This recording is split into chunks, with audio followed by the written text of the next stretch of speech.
today. The Ides of March. It's not in No, there. I went It's not with in there. Pale Gray. Okay, everybody, we are live. Are we ready to roll? Okay. We're going to begin tonight with a public hearing on SB-8 CU 1022, which is a preliminary final major land development for the construction of a Wetco car wash facility. We'll just say on tax parcel 491408-018-4785. So would the applicant want to come up and just kind of introduce us to the project? And please just state your name for the court report. Sure. Good evening. My name's Brittany Blome. I'm legal counsel for the applicant. We have a slide presentation, and with me tonight are the experts on the project. So Lee May with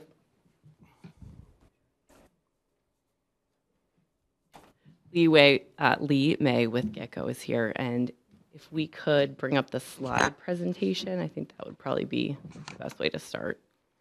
But we are here to ask for conditional use. This is a parcel located in the B zoning district. A car wash on this, or in this zone, is a conditional use. You'll hear tonight how our proposal meets all the factors for a car wash conditional use in that district, as well as the drive-through facility conditional use factors that are referenced in your ordinance. So as I said, Lee May, site development manager with Gecko, is here. Also Kyle Harnish with LSSE Civil Engineering and LSSE Civil Engineering, and Josh Ado, Senior Staff Engineer Traffic with Wooster and Associates. All right, so Lee, could you come up, please? Good evening, everyone. Go to the next slide. Let me do the zoom. Sure. So the site we're discussing is currently Zone B for business, and a car wash is a permitted use, but it's actually a conditional use. The property surrounding it to the west, south, and east are all business. To the north is mixed use. So for the conditional use, there's specific requirements for a car wash in Chapter 220, Section 31D. So on the next slide,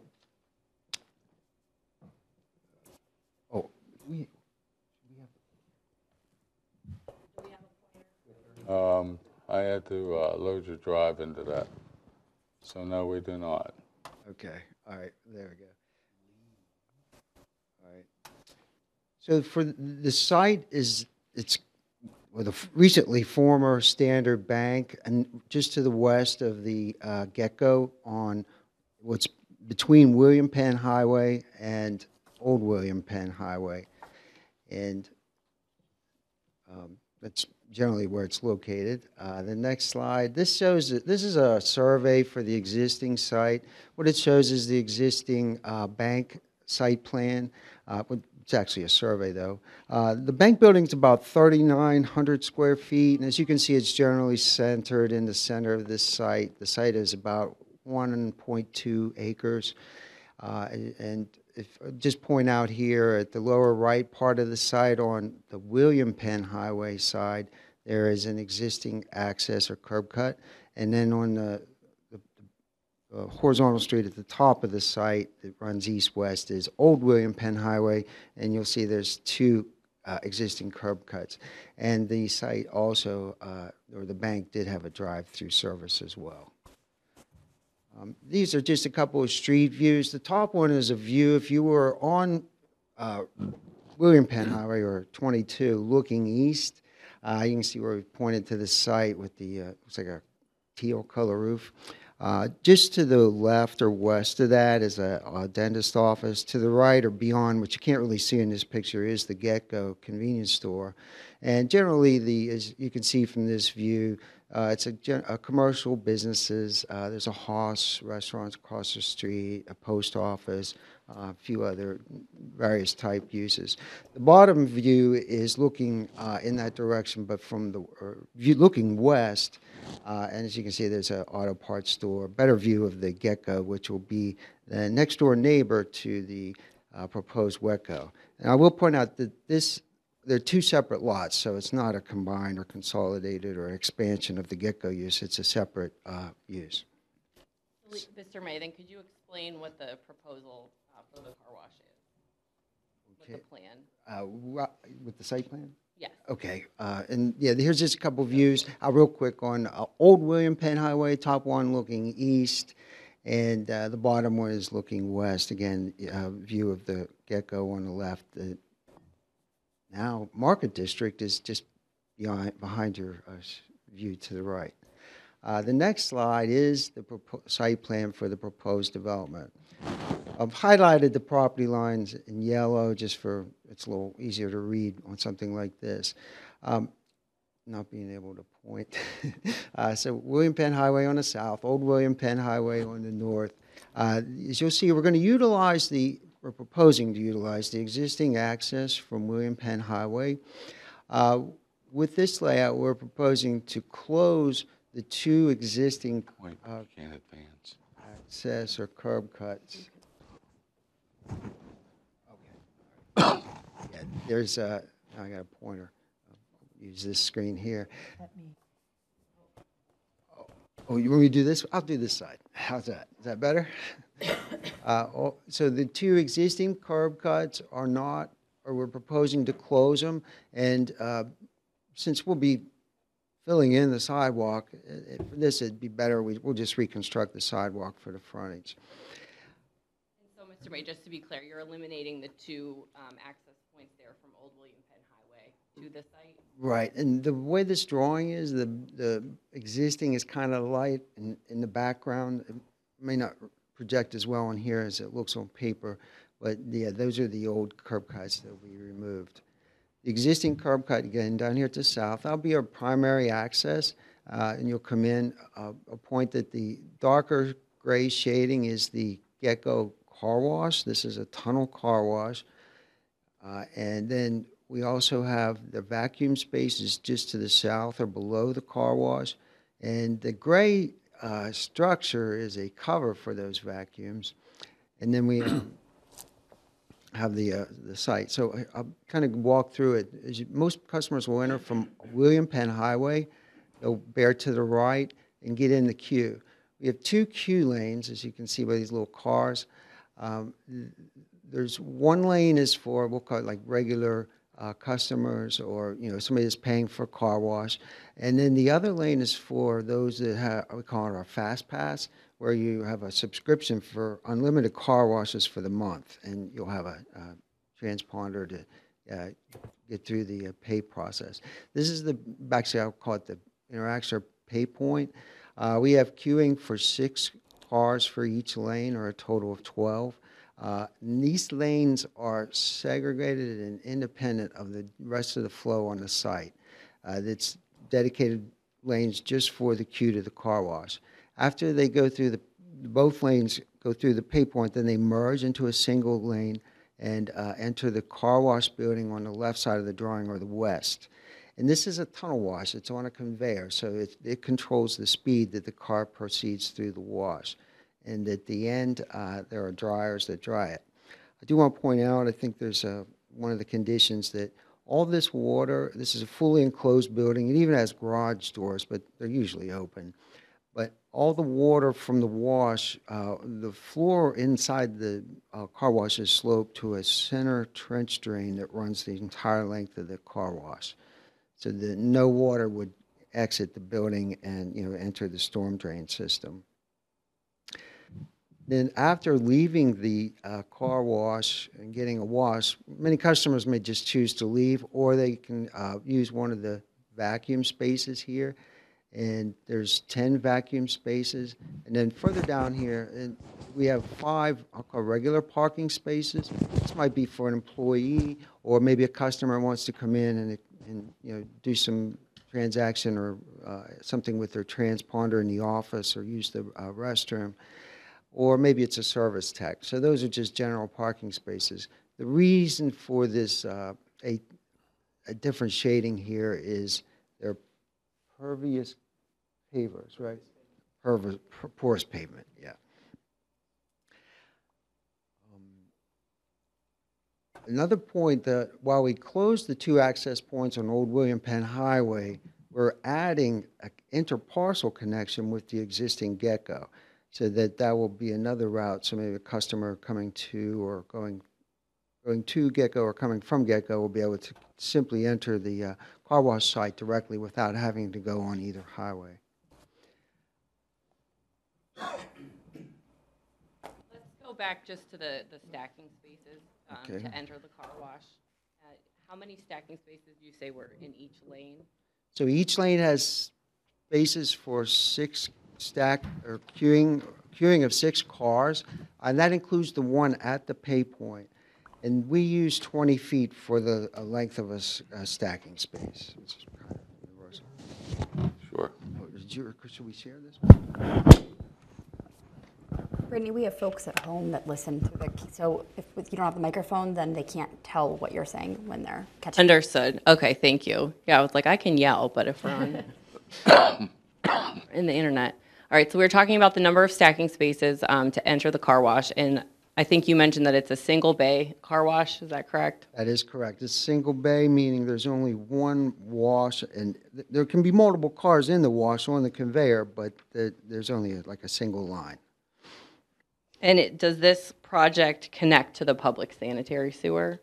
We do plan to connect to the public sanitary sewer. Our application is currently in review with the Franklin Township Municipal Sanitary Authority, if I got the acronym spelled out right. Okay. And how far is the access point on William Penn Highway on US 22? How far is that from the nearest intersection? I scaled it, and because it's approximately, so to the west would be, the nearest intersection would be the School Road, and that one is, tell the wrong dimension.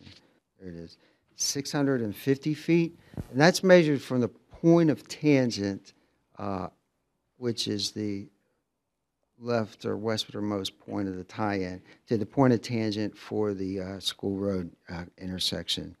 And then to the east, the next public street or intersection would be Klein Hollow Road, and that one is it's about 820 feet. So we're far in excess of or beyond the 30-foot minimum.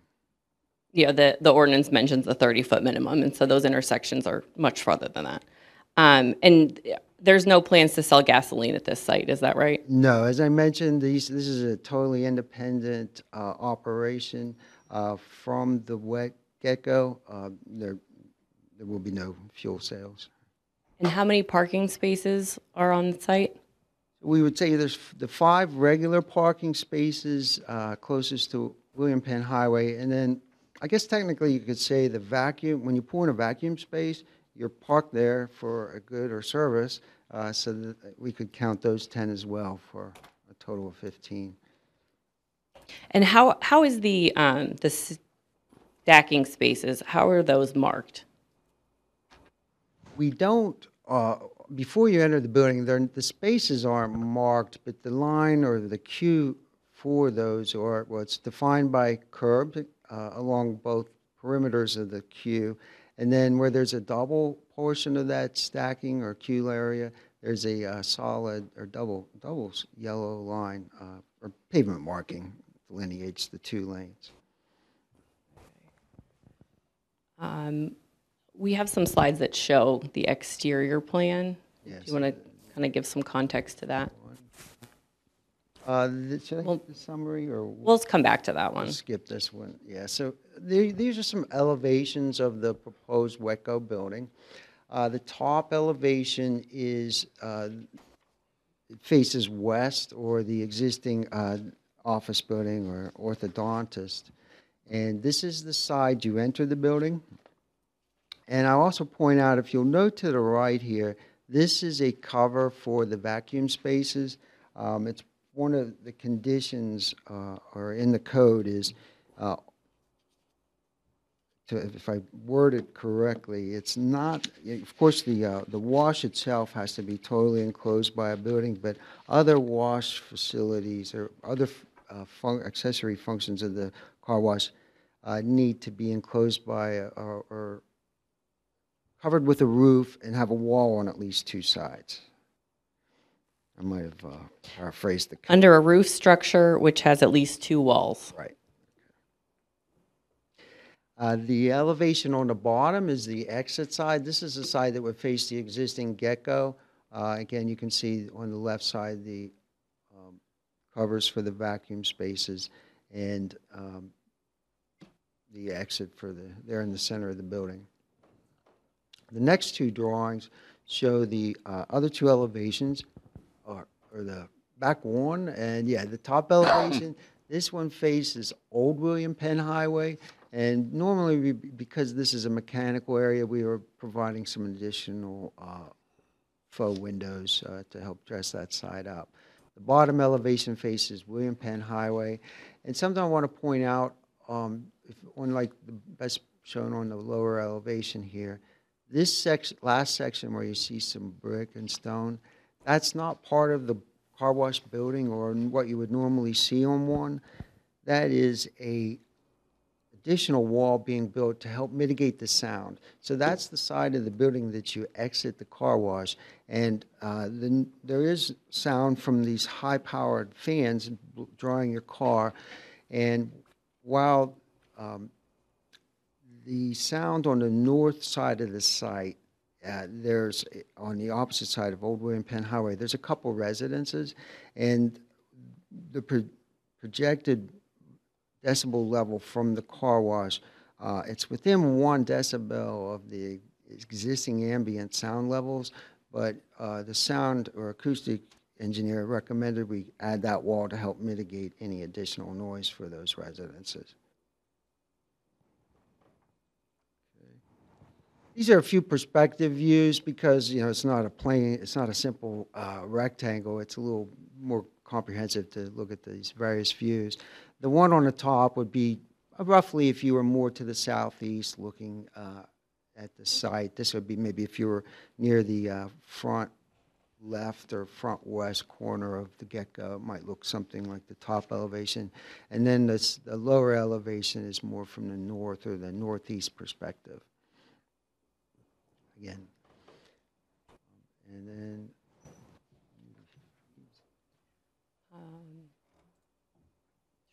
sure. So, Yeah. so as I mentioned, a car wash is a conditional use, and particularly Section D of 220-31 describes those specific conditions or requirements for a car wash. And the first one, again, is that being completely enclosed in a building, and I'm paraphrasing to make it go a little quicker.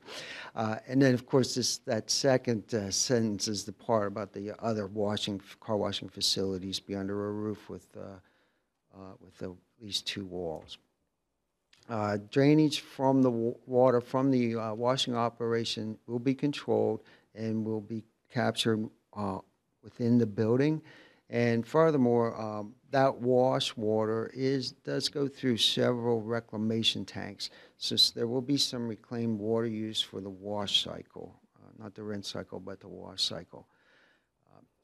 The third one here is the required number of standing, or it's basically referring to the drive-through section of the code for the required number of standing spaces, which are similar to a drive-through. And then, of course, number 4 will be connected to public sewer. And then the driveway entrances must be at least 30 feet from the right-of-way line of the intersection of any public streets, which, of course, were several hundred feet in both directions to the nearest street. And then, of course, the 6th one, we do not sell gasoline at this car wash, so it's not applicable. Next slide is that section 220-56, which explains the queuing for drive-through type businesses. And really, it's the second part of letter A that's applicable, and this would be that we will have frontage and direct access from an arterial. B refers to the number of standing spaces that are required, and it says 5, or a total length of 100 feet. We actually have 2 lanes that provide 6, or a total of 130 feet. And when we measure those, that's the area that's dedicated solely for the queuing lane. It's not including any additional distance before you get to the public access. And it also notes that these queuing spaces will not interfere with the free flow of traffic on the side or access to parking spaces or that type of thing, which the plan complies with.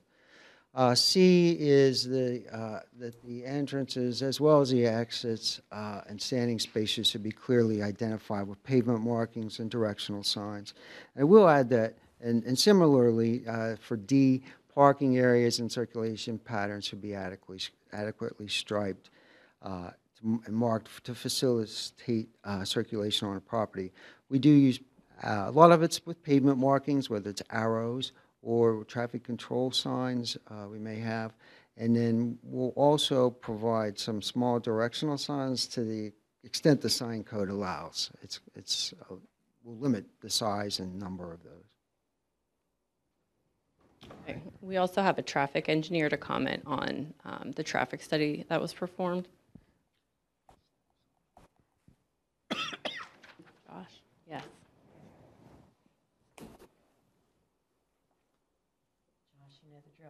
Yes. Joshua Haydo, Haydo, David Worcester and Associates, traffic consultant for the project. All right, and did you prepare a traffic impact study with respect to this proposal? Yes, I did. Could you explain the procedure that you undertook to perform that analysis and your conclusions? Sure. Consistent with PennDOT municipal criteria, the project was scoped with the township and PennDOT. We identified the study area, all the requirements of the study. We collected data for the study in December 2022.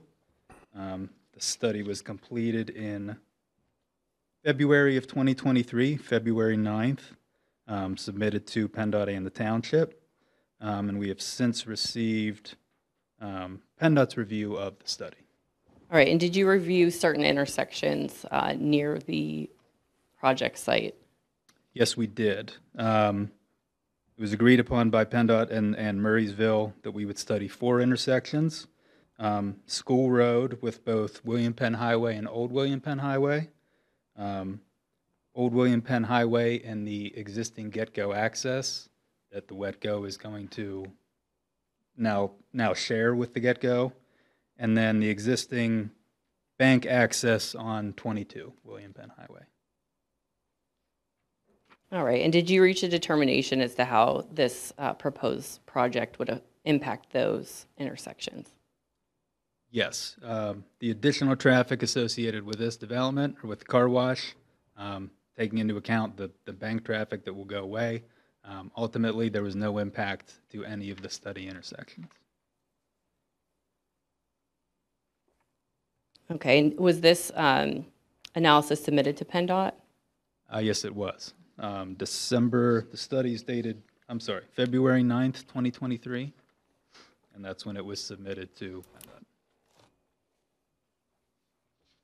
PennDOT. Could you comment on the analysis of the westbound approach lane to the get-go access that I think Jim had raised? Sure. As part of the study, we ran what are called auxiliary turn lane warrants. And the one access point that is projected to warrant an auxiliary left turn lane is the, maybe Jim, that'd be helpful if you can pull that back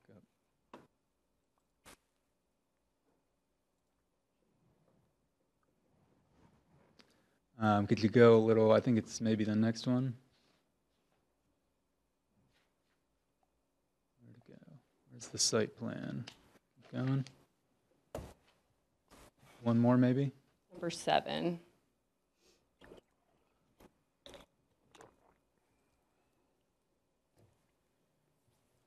Okay, all the way to the right of the plan there, just below the north arrow, is the existing access to the get-go. A left turn lane, or warrants for a left turn lane into that access are met today. We happen to have done the study for the get-go at the time that it was constructed. We had the same situation where a left turn lane was warranted on Old William Penn into that access. Actually, at that time, it was the one a little further down, the shared access with the get-go and the auto zone. We requested relief from that requirement, and that was ultimately granted by Murraysville. And would the same relief be requested as part of this?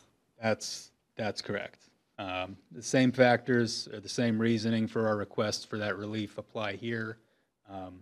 Capacity is sufficient. There's no safety concern. There's sufficient sight distance that rear-end accidents are not a concern. Additionally, all of the accesses up and down this corridor, given their traffic volumes, likely meet that same warrant. None of them have turn lanes. So motorists in this corridor up and down Old William Penn Highway are used to slowing down and stopping behind vehicles that are turning left. So for those same reasons, we're seeking relief from that requirement. PennDOT's review, they deferred to the municipality as it is a municipal road. So we're seeking that relief in writing from Murraysville. May I ask, what happens if the municipality does not grant the relief? Then the applicant would be required to install that left turn lane. Thank you. All right, did you perform a queuing analysis as part of your traffic impact study? Yes, we did. The queuing analysis demonstrated that queues at the study intersections are not anticipated to increase appreciably, no more than a single car length on any approach to any of the intersections studied. All right, and did you perform a stacking analysis? Yes, we also evaluated the likelihood that vehicles lined up to use the car wash.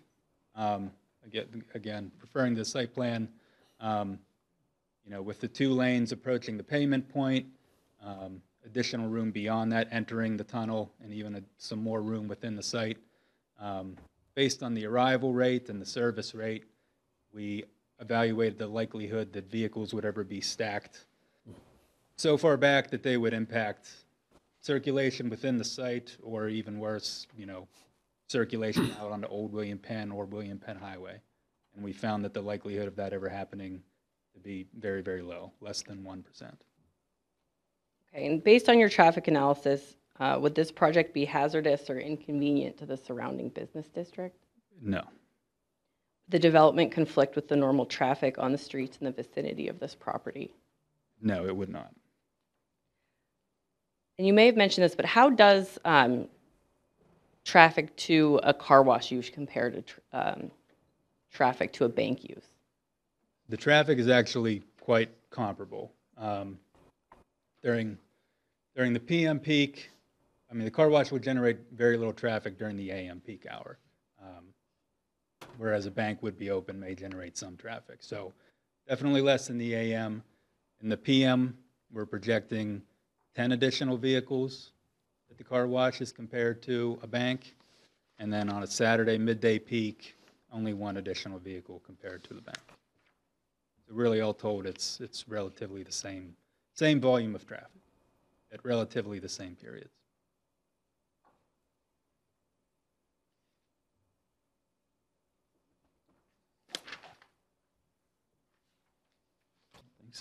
I think we've covered everything then from your report. Thank you. Is the length of the stacking lane the I'm sorry, what is the length of the stacking lane that PennDOT is requiring or requesting? Well, PennDOT is, just to clarify, PennDOT is not requesting the lane. as a part of our analysis, we're required to evaluate whether certain thresholds are met to identify whether a turn lane is warranted. Warranted and necessary are two different things. So although it's warranted, and that would be, to answer your question, a 75-foot turn lane, the justifications in the report and what I reiterated here briefly, the reasons why, although it's warranted, we do not believe that it is necessary, are those same reasons. The same reasons we're seeking relief from that requirement, similar to the get-go. Thank you. I have a question. As far as access to the car wash from Old William Penn Highway, as I understand it, you're going to have to pass the Get-Go gas building facility. Is that correct? If you're traveling westbound on Old William Penn Highway, yes. Westbound or eastbound? Meaning, when you access right now the gas station from Old William Penn Highway, once you enter the gas station, if you will, to get to the car wash, you're going to have to go to the right of the existing gas station to get to the car wash? Correct. Okay. Yeah, I believe so. If referring to the figure, I want to make sure I'm understanding. Here, that green button. Right. I guess my question, well, if I'm looking for confirmation of that, which I think is correct, that's how you get to the car wash. Yes. What if a gas tanker is there, unloading thousands of gallons of fuel? Has that been taken into consideration? Would it be blocking in any way access to the car wash and therefore possibly causing congestion on Old William Penn Highway? Mr. Stepanovich, as part of the Get-Go approval, the tankers to access the gas station via Route 22. Traffic to Well, they would access the gas station from Route 22, but where would they park once they get in there, when they're unloading their gas? over the tanks, which I believe are on the east end of the project. Yes, the tanks are on the opposite side of the get-go. So vehicles accessing the car wash wouldn't have to go anywhere near that side of the, So they will not be blocked by the tanker. absolutely not. Slide 3 shows an aerial view that might help somewhat. You have a slide number? Number 3. Great. So here's the fueling canopy. Here is where the fuel would be loaded. Vehicles entering through the car wash would be coming in this access here and coming directly into the car wash. So they would be far removed from any activity over here. Wait a minute. You're saying that let's see if I understand this. Access to the car wash is to the left? Is to the Oh, left? watch it.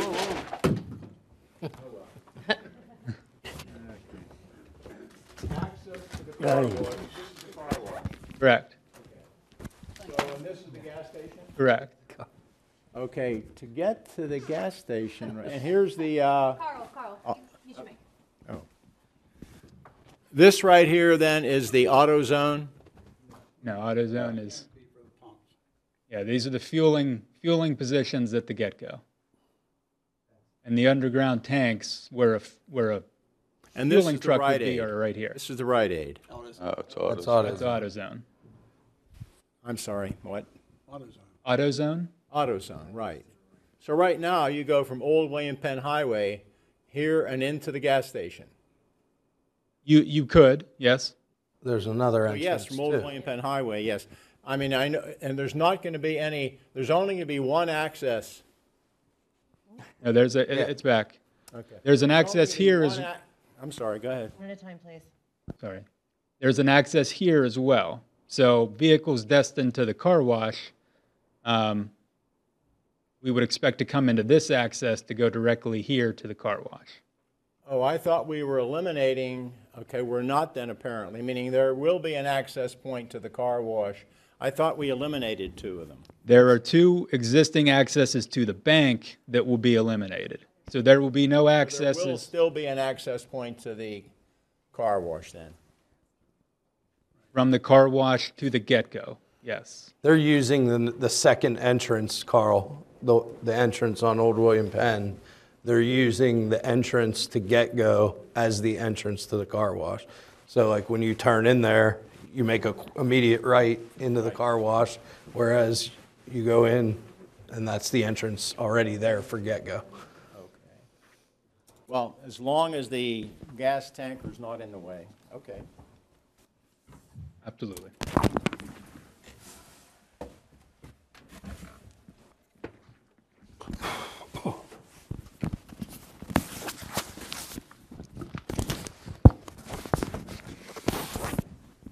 Is it possible to get a copy of that traffic impact study? Not right now, but as a follow-up? Certainly. Okay, Yes. thank It was submitted electronically. I can get it to him, Josh. Okay. Thanks, Josh. Perfect. I have a question while you're up there. On the free vacuums, they get a free vacuum with every car wash, is that right? Well, actually, Vacuums are free with the car wash? they're free, period. What's that? They're free. Free, okay. Yeah, you Can don't you have- drive into the vacuums without going through the car wash? You could. You can. You can do that. It's just like, think about, it's like free air. You can pull into the site and put air in your tire, or you can. So you don't have to get a car wash? We would like can you to use get a the car vacuum. wash, but yes, you can just simply vacuum your car. While you're standing there, there's a question, I think, maybe looking for some assistance here from Jim. Was there a requirement for pervious concrete in this facility, Yes, and they're meeting it? yes. Good. Are there any similar layouts in this area that you're similar to what you're proposing? I would say the closest Wetco car wash to this is the one in Unity Township or Latrobe, right there, real close to the entrance to the airport. Okay. That would be that's our most, especially for the car wash itself. Okay. Like Layout's a little bit different, the way, actually more part of the Get-Go layout there. But this is more independent here. but the building, the way. Building is, yeah, very similar. Okay. Thank you. Constantly updating it and tweaking it, but yeah, it's the most similar.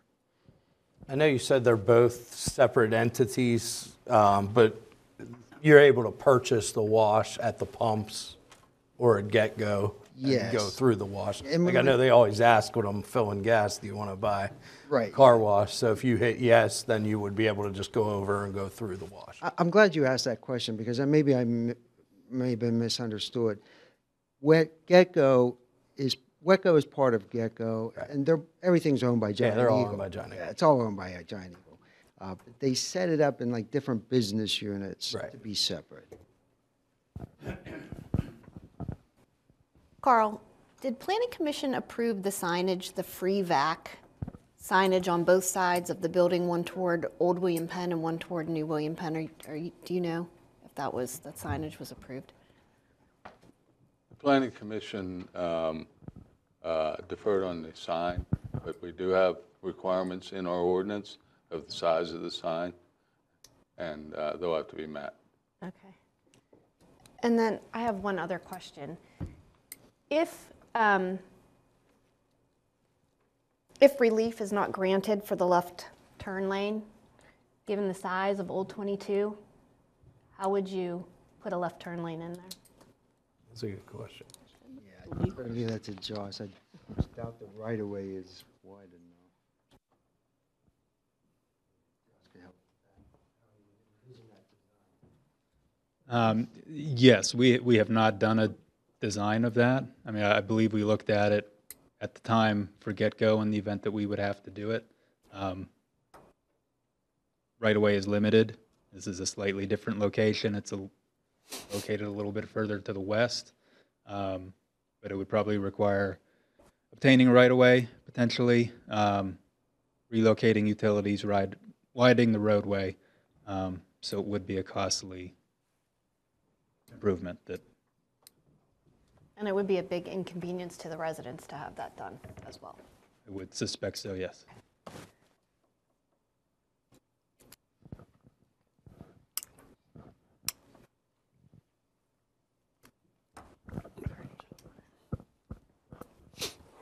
What is the anticipated time frame for this? When do they, assuming it was approved, how, like, I guess another question, they're knocking the existing building completely down, right? Correct, yeah. They're starting from scratch. Basically, it's people might call it a scrape and rebuild. We're redeveloping the site. Yeah.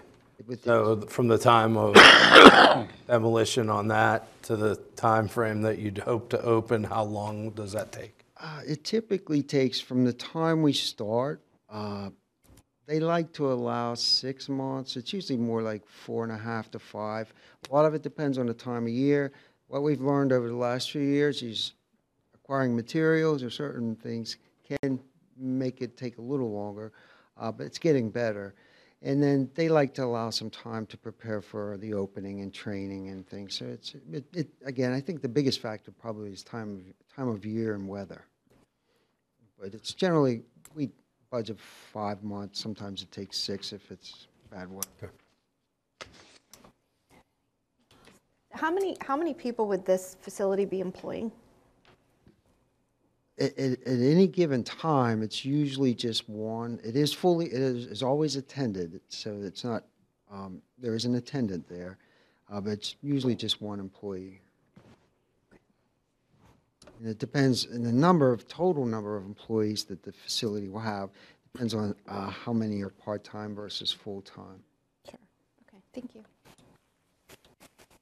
Did we ask, what are the hours of operation? Currently, most of our wet-go car washes are open, I think, at 7 a.m., and they usually close around 8. Yeah, it's not 24 hours. Thank you.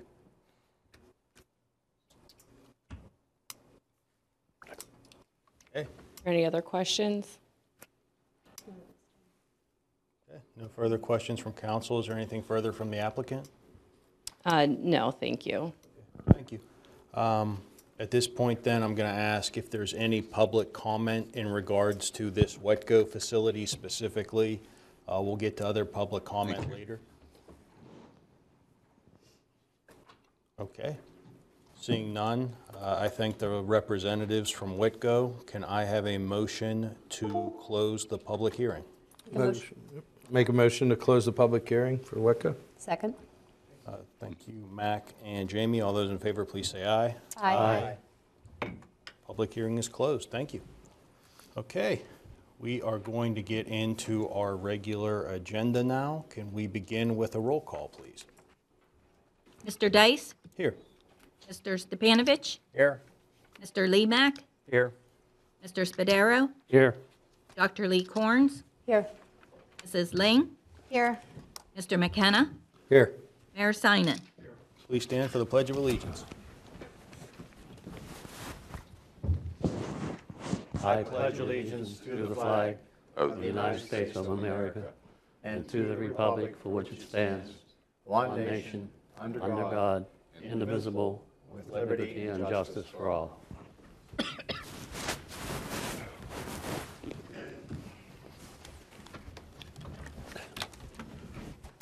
Okay. One item I want to discuss in regards to unlisted amendments is on the original agenda, Redstone was not a voting item. I guess on some further agendas it was. In talking to council, I believe we're not going to be voting on Redstone tonight. No, it's not on the agenda, Mr. President. Okay, wonderful. Well, then that's a non-issue. So with that, we will move on to our consent calendar items. Are there any questions about the consent calendar items? Hearing none, can I have a motion, please?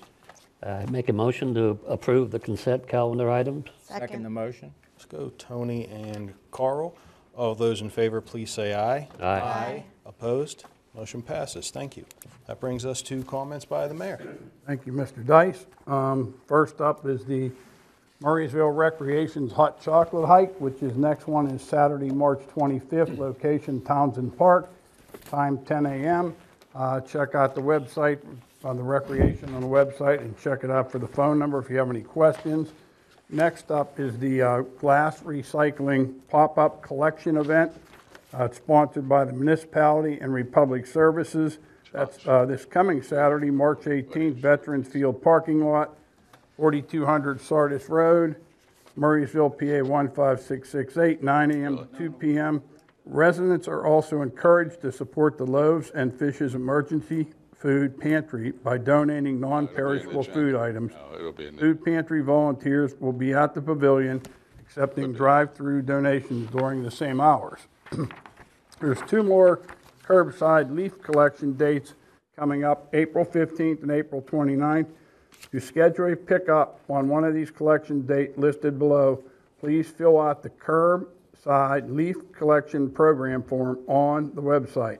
There's a 20-bag limit each collection date. The deadline to sign up for this date is Thursday before the pickup date. Remember, if you don't sign up, the truck will drive right by your house, more than likely. Next up is Murraysville's upcoming Easter events. April 1st is Saturday, April 1st is Easter pet photos and Egg My Yard. The Easter drive-through at the library is Wednesday, April 5th. That's obviously in partnership with the library. There's more information on the website, Murraysville Recreation, if you'd like more info. Next is the Joey Gumbosh Fishing Derby. It's held at Townsend Park, Saturday, April the 1st, 2023, 8 a.m. to 4 p.m. Children up to the age of 15 may participate. No fishing license is required for children, and there is no fee. Cub Scout Pack 213 and Pack 207 will sell hot and cold refreshments throughout the day. The last slide is very important to our residents. The Comcast channel change occurred. I don't even think they let us know, but instead of channel 19, we're now channel 21. So that concludes my announcements. All right, thank you, Mayor. Channel 21. Okay, comments by the Chief Administrator. Mr. Morrison?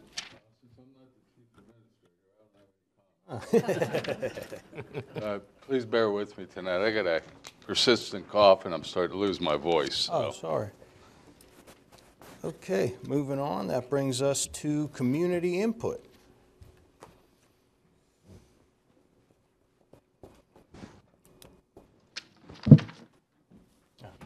Okay, just keep it. Thank you. For the good of the order, would anyone like to give community input tonight? Okay, seeing none, we'll just move on. We will go to liaison comments and committee reports. Let's start down this end. Matt?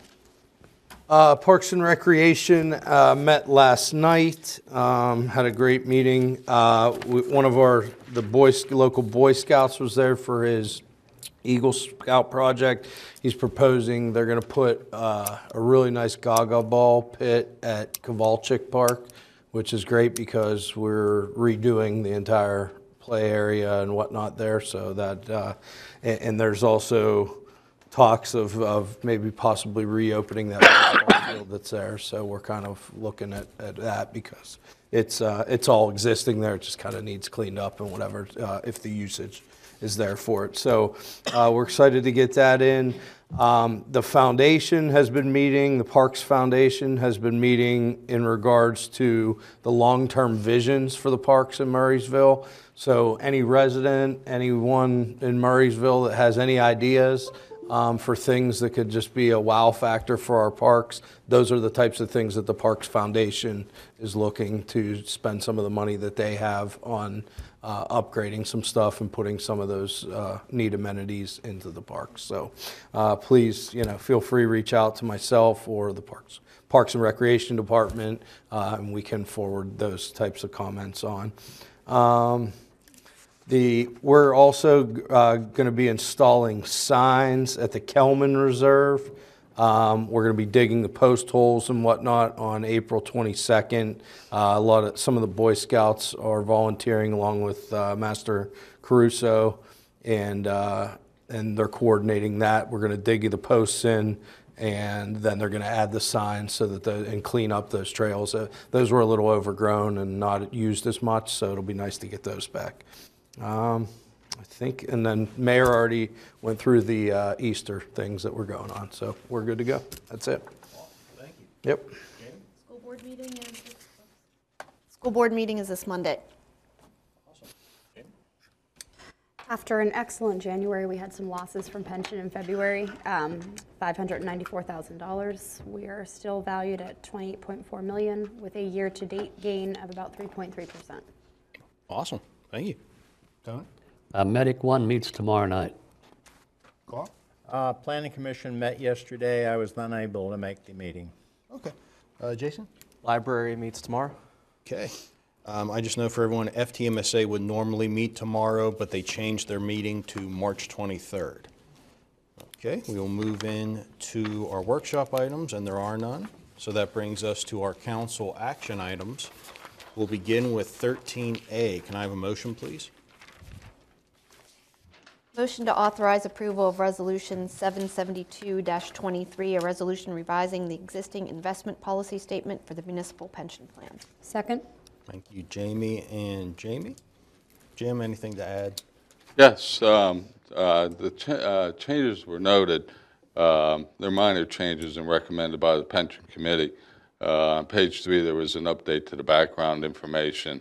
On page 4, there was updated language to allow council to appoint more than 2 citizen representatives if they wish. Page 8 clarifies and limits the allowable investment in the high yield in the plan. Page 10 updates the benchmarks used to judge investment manager performances to reflect portfolio changes approved and implemented in the fourth quarter of 2022.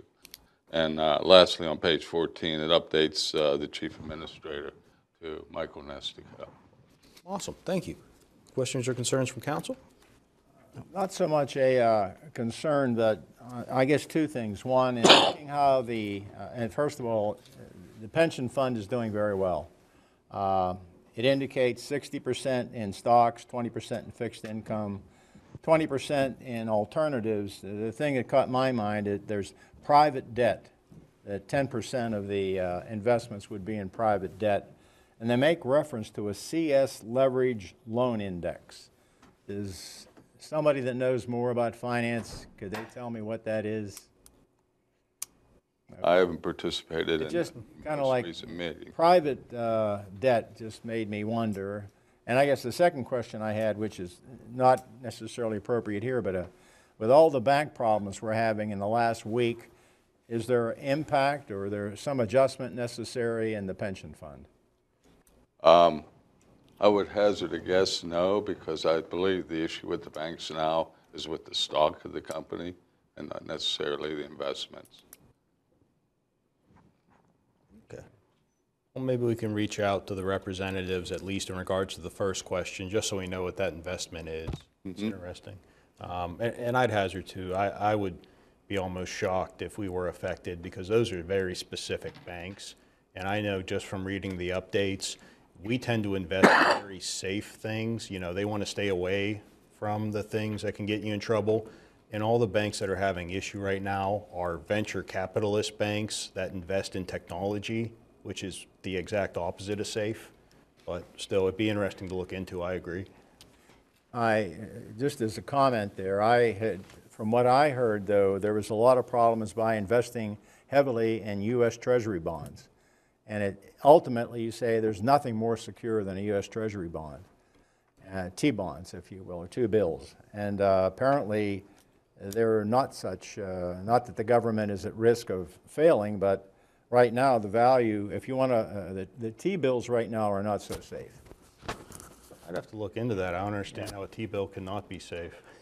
You would think not. Yeah, it's pretty set. But let's look into that. That's interesting. Yeah. With that being said, in regards to this specific resolution, are there any questions or issues now before we would vote on it? No. Nope. Okay. Hearing no questions or concerns, would all those in favor of 13A please say aye? Aye. Opposed? Okay. Motion passes unanimously. Thank you. That brings us to 14A. Can I have a motion, please? I'd like to make a motion to authorize reappraisal of SP 4-21 Kistra Place, a mixed-use building and associated parking with first-floor retail and 8 second-floor, 2-bedroom apartments, tax parcel 49-15-10-0, 0227B business zoning. Second. Thank you, Tony and Jason. Jim? Yes, this plan was originally approved in October of 2021. The subdivision and land ordinance requires that a developer's agreement and amenities bond be signed and posted within 90 days of the date of the approval. The applicant failed to do that and is now going through the process of reapproval to begin that clock again. What is going through reapproval? Do they have to repay the fees or No, things, or it's it's just just a reapplying? formality, yes. Formality reapplying. And this is the one up by Rick's, right? That's correct. Kind of like, Corner of yeah, Kistler and Kistler, 22. yeah. We have a representative here tonight if anyone has a question. Can I get a little bit more background on that, Jim? Because I was not on council when that was approved originally, and there was no doc in the Dropbox for me to read. Yes, somehow it mysteriously appeared now. I'll bring it up. Hello, I'm Michael Garofalo, the developer for Kistler Place. And as Jim mentioned, we're revisiting it. The clock ran out on the first approval. The plans have not changed. How we're going to do it changed. It was initially a modular was what we're going to do with the residential, and then there's with all the requirements and different stipulations, it kept getting modified, the modular, and it became cost prohibitive. Now we're just going to stick frame it, and that was kind of what we went down that road of finding the contractor to stick frame it so we can meet all the requirements that was put on us. So that's kind of why we're at this point. So, could you bring my screen up, please? There we go. Okay, that's the floor plan there, Jamie. and then somebody said business. The zoning changed to mixed use. It was initially residential. So I think there's a difference there, if I recall. And that's the elevations. I do recall there was some question at the time This about is the part emergency facing access to 22, the rear of the so building. These are going to be shops. These are retail outlets, and behind it is apartments. We moved the building a little bit forward to permit the access. Well, it's on the second accommodate the fire right, truck. but they're Right. on the back side of the building because it slopes down. Okay. So it's 2 stories in the back, and that's Where exactly is this on Old 22? Parapet, you see, like that was where it got complicated doing the modular route. Okay. Large parapets. If I recall, the approval process, we had requested the parapet be installed. Right. So that you wouldn't be viewing a flat roof. Thank you. And it is aesthetically better, and it'll fit 22 better.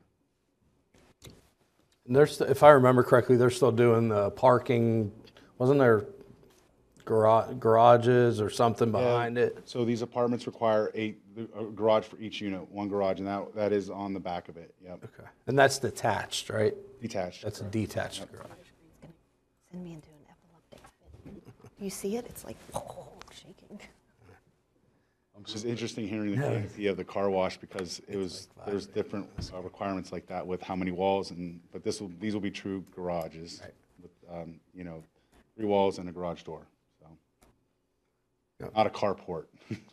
Yes, Lengthy we went through conversation that. up there. Right, yeah, I remember that. What constitutes a garage versus a carport? Yeah. Like kind of like what constitutes a canopy, it sounds like.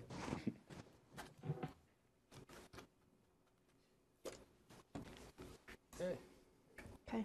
Questions or concerns from council? Again, we already went through this and we approved it. And the one thing I note too, I don't think it was residential when we moved it to business. I thought it was. No, it was zoned properly. Yeah. It was what? If I recall, I thought it was zoned commercial or something, and we took it down to mixed use, because I still remember the comment I think your partner made, which is the way it's zoned previously, I could put in a garbage dump there.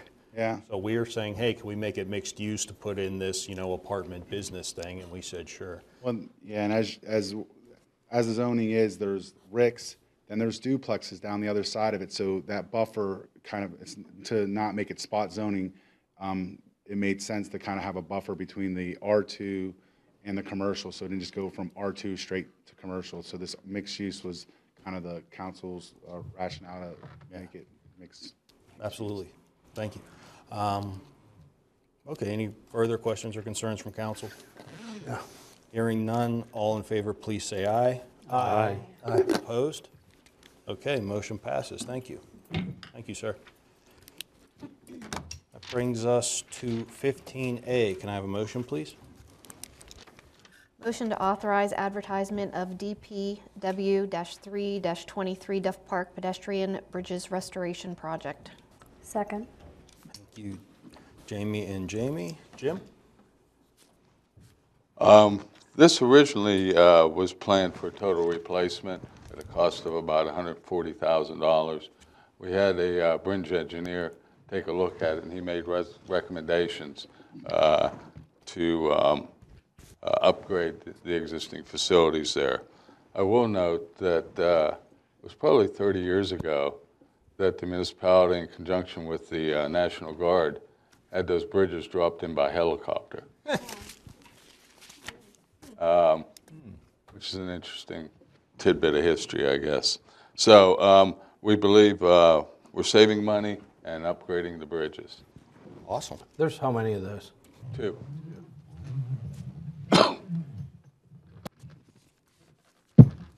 Okay. Questions or concerns? Hearing none, all those in favor, please say aye. Aye. Opposed? All right, motion passes. Thank you, everyone.